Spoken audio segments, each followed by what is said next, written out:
kilos ng mundo sa kung ano lamang ang kaya ko.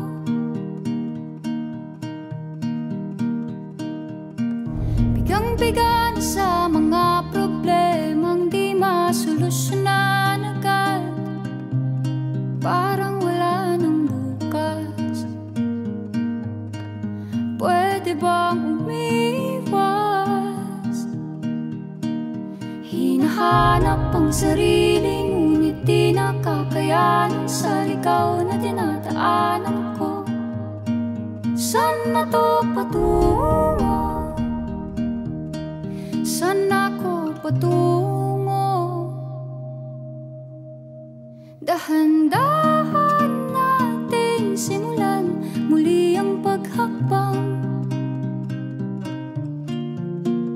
Dahan-dahang tumingin sa salamin upang makita ang ating kagandahan. Dahan-dahang iangat ang mukha upang masilayan ang payapang kalangitan. Oo, pagod ka na,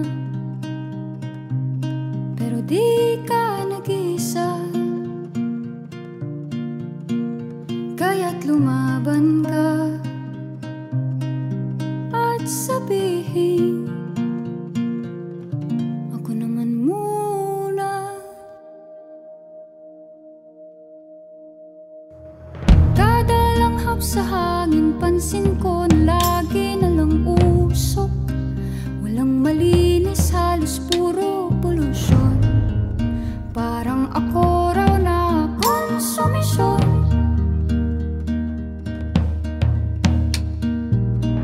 Gulong-gulo ang isip, san ba lulugar kapag nagkamali? Grabe sila manghusga, bakit perpekto ba sila?